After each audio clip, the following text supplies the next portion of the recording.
आप लोगों को तो अमर होने का मंत्र मालूम है।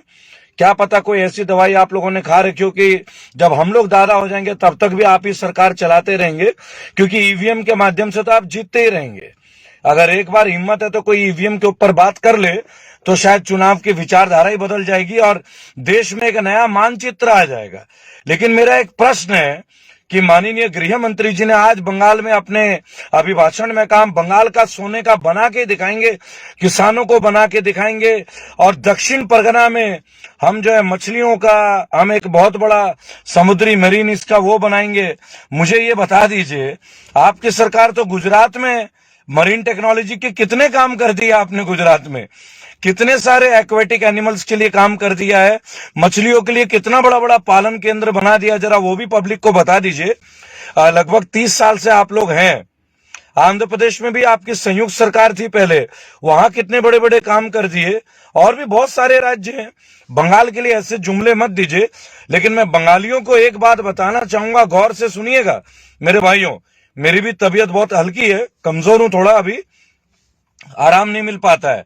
एक बात आपको बताना चाहूंगा कि बंगाल में इनको आने मत दीजिए।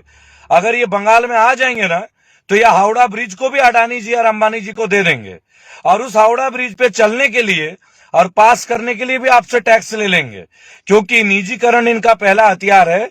और इनका बस नहीं चले तो सबसे पहले हावड़ा ब्रिज प्राइवेट होगा, उसके बाद इनका बस ना चले तो बेलूर मठ को प्राइवेट कर देंगे, फिर विक्टोरिया मेमोरियल को प्राइवेट कर देंगे।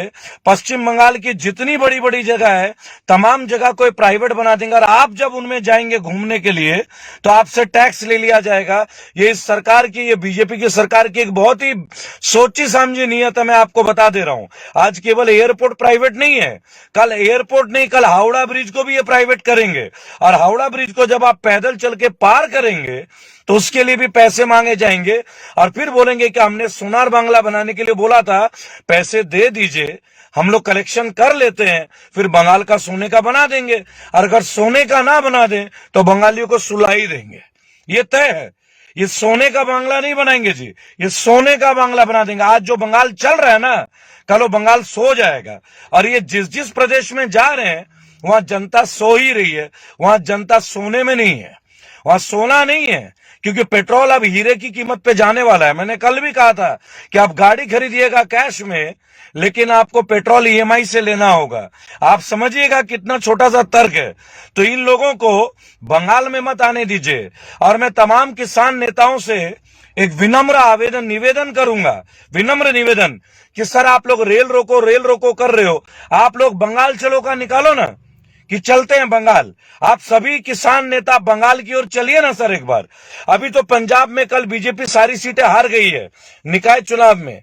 मेरा झगड़ा जो है बीजेपी से नहीं है, गलत विचारधारा से है, बैड गवर्नेंस से है। मैं कोई बीजेपी के खिलाफ नहीं था, मैंने भी इनको वोट दिया था, लेकिन इनकी विचारधारा पे मेरी लड़ाई। इनकी विचारधारा बहुत गलत है। ये किसी की सुनते नहीं है, केवल अपनी मन की बात करके हमें थोप देते हैं, हमारे कष्टों को नहीं देखते हैं। गरीब मजदूरों का दर्द इनको नहीं दिखाई देता है, आशा वर्कर्स का दिखाई नहीं देता, एनटीपीसी के लोगों का नहीं दिखा देता, ये फौजियों का दर्द नहीं देखते, ये किसी का सेंट्रल वर्कर्स का दर्द नहीं देखते। इन्हें केवल अपने नेताओं का देखना है कि कहां अडानी जी को सुविधा मिले, कहां अंबानी जी को सुविधा मिले, और कहां इनके लोगों को जिनके कंपनीज है उनको सुविधा मिले। तो मैं किसान नेताओं से एक विनम्र निवेदन करूंगा कि ट्रेन रोको अभियान मत कीजिए आप लोग, उससे तो आम जनता ही परेशान होगी, हम लोगों को ही तो कष्ट होगा, किसी और को कष्ट होगा नहीं। मैं केवल एक ही बात बोलना चाहूंगा आप लोगों से, आप समझिएगा कि मैं क्या बोलना चाह रहा हूं। लेकिन अगर आप लोग बंगाल चलिए, जितने भी किसान नेता है, आइए बंगाल की तरफ मार्च करते हैं। आइए एक बार, जब बंगाल की तरफ आप लोग मार्च करेंगे ना तो इनके होश उड़ जाएंगे। ना ईवीएम जीत पाएगा, ना कोई कलाकारी जीत पाएगी, और सत्यमेव जयते होगा, और सच्चे तौर पे भारत जीतेगा। और अब भारत को जिताने की बारी है, अब ईवीएम को हराने की बारी है। ईवीएम हटाइए और भारत को बचाइए। तो तमाम किसान नेताओं से मैं अपील करूंगा, आप लोग बंगाल चलिए। अरे ट्रेन मत रोकिए, यही तो इनकी चाल है। अगर ट्रेन रोक देंगे तो बंगाल कैसे जाइएगा? चलिए बंगाल, आइए मेरे साथ बंगाल चलिए। आइए बंगाल को लोगों को बताते हैं कि यूपी के खेती के किसान के लोगों को पेमेंट कितने दिनों तक बकाया है गन्ना किसानों का, जहां वो कह रहे हैं कि किसानों को अमित शाह जी कहते हैं हम इतना आते ही 10,000 दे देंगे, 5,000 दे देंगे और पता नहीं कितने लाख करोड़ का और मुआवजा दे देंगे। ये बात को अच्छे से समझिएगा और भावनाओं में मत बहिएगा। अगर बंगाल इनको दे दिया तो हावड़ा ब्रिज को प्राइवेट कर देंगे, अडानी जी को बेच देंगे और फिर हमें वहां हावड़ा ब्रिज देखने के लिए 50 रुपए का 100 रुपए का टिकट इश्यू होने लगेगा। और अभी हाल पूरे देश का होगा, नदी जुड़े ना जुड़े, समंदर में व्यापार हो ना हो, लेकिन अडानी जी व्यापारी हैं, उनको ये व्यापार के तौर पे सेटल कर देंगे।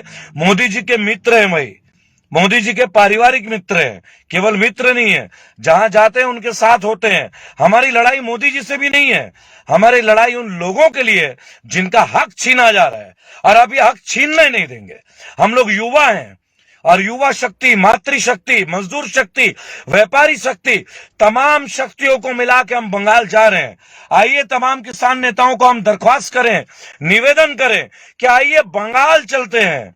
गाजीपुर में तो आप हैं ही, सिंगू बॉर्डर पे तो आप हैं ही, टिकरी बॉर्डर पे तो आप हैं ही। आइए पश्चिम बंगाल चलते हैं, आइए बंगाल में इनके तंबू का बंबू कर देते हैं, ढंग से इनके तंबू का बंबू कर देते हैं, एक भी तंबू इनका लगने नहीं देते हैं, इनका बंबू को भी उखाड़ फेंकते हैं और बंगाल को बचा लेते हैं। नहीं तो ना हावड़ा ब्रिज बचेगा, ना बंगाल बचेगा, ना बंगाली बचेंगे। और ये सोनार बांग्ला बोलते हैं ना, सोनार बांग्ला, ये बंगाल को सुला देंगे, जैसे कि पूरे देश को सुला रहे हैं, देश को प्राइवेटाइज करते जा रहे हैं, सरकारी तंत्र को विफल कर रहे हैं, तमाम सरकारी नौकरी के पदों से लोगों को खत्म कर रहे हैं।